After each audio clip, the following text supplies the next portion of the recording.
The most regressive tax today is the tax on food. The state has a 2.5% tax and Alexandria has a 5% tax, bringing the total tax to 7.5%. Would you eliminate Alexandria's tax on groceries? That's a good question. I've never really thought about that particular one. I mean, we have a whole slew of taxes in addition to the main one, which of course is property taxes. Certainly, I think if it was something we needed to do to provide a fair for a lot of the citizens of Alexandria, then I think that would be worth looking into. I think the real question though is that we have a range of taxes in the city. And some of them are more aggressive than the others, and some, like property taxes, are very tied to development. So I think when we're looking at taxes, we have to look at the whole group of taxes and understand exactly how we're raising money and what the impact is on the community and small businesses.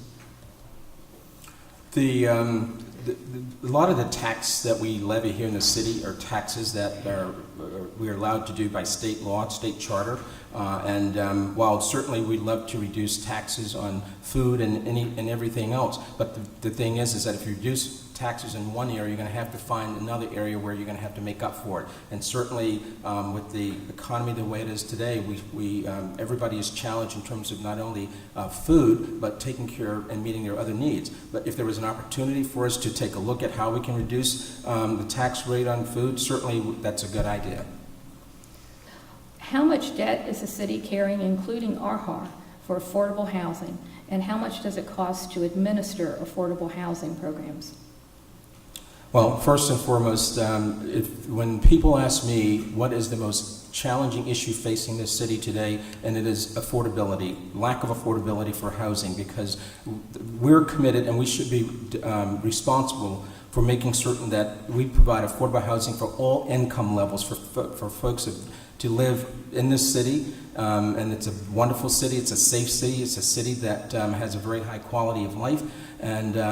But in terms of the total cost, that's a number that I don't have in my head right at the moment what the total cost is. But certainly this city invests millions and millions of dollars in affordable housing. We do it through the contributions, voluntary contributions from the developers and businesses when they move forward with projects. But the city also has dollars that we get from the federal government, plus the monies that we use from general funds to support the federal housing, affordable housing needs. And as a matter of fact, we have recently passed a citywide housing, we'll be approving a citywide housing initiative.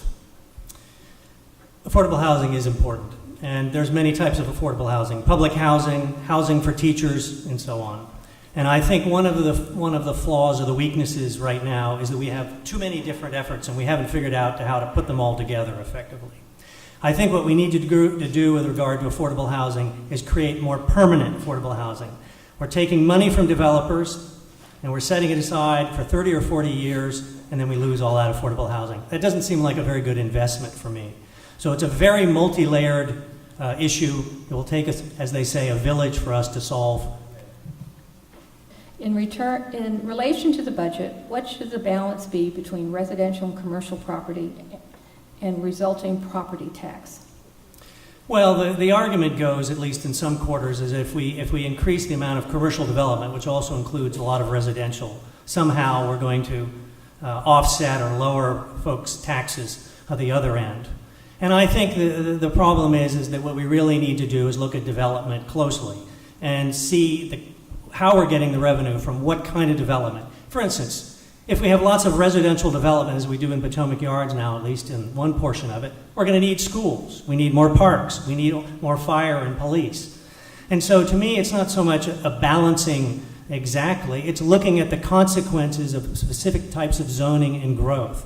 So it's clear that we need to be more careful about promoting the kind of development that will give us the best return on our investment, and that we have in place from developers the things that we need to make it a feasible and financially solvent project. Mr. Yule. That's a very good question, and as a matter of fact, it's a question that this city this community as a whole worked on in 2005 and 6, which led to the creation of the Mayor's Economic Sustainability Work Group to study all of the challenges that we were facing as a city in terms of diversifying our revenue base, how we're going to grow, and how we're going to get there. And as a result of that, there were over 100 recommendations that work group came back with. 90 of those recommendations have been approved to date. It talked about density around our metro stations. It talked about a world-class waterfront, and it talked about doing a lot of things that have continued to move this city forward economically. In the 1950s, the city began to acquire land to create Fort Ward Park.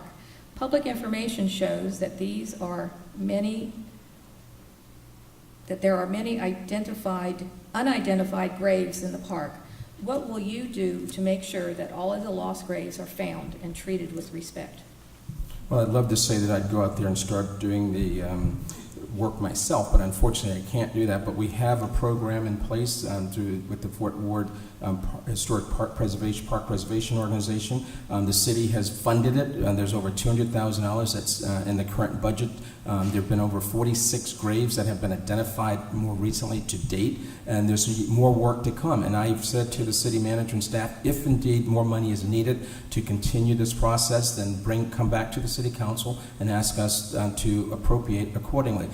There's a lot of history out there. There's a lot of African American history in this city that still needs to be uncovered and discovered. And as someone of color who was born and raised in this city, I can appreciate that fact. As a matter of fact, I'm part of the history of this great city by being the first African American mayor in the city's 254-year history when I took office in 2003. With regards to affordable housing, I mean, I'm born and raised in public housing. There's no one that's more committed to meeting affordable housing in this city than myself. I think the mayor is absolutely right. The city has invested in looking and trying to work with the community to look for additional graves, to explore the history. But the community is very concerned, the relatives of a lot of the people that were moved from that land down to Chinkopin area and then down along Quaker, that we continue the effort.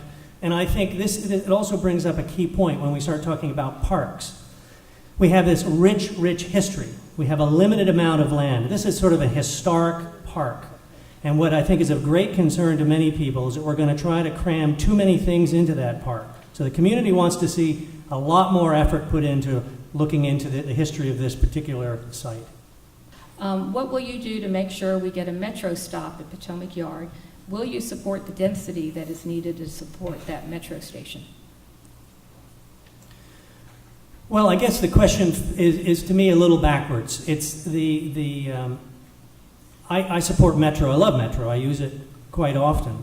And it's a great way to bring people into the city. And it's true that you can put more density near a metro and have more people ride mass transit.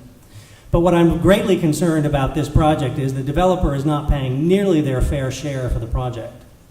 30 years of tax base are going to be allocated to this one project. It's going to add immediately $200 and the total $200 million, and the total project cost will be probably $500 million for this station.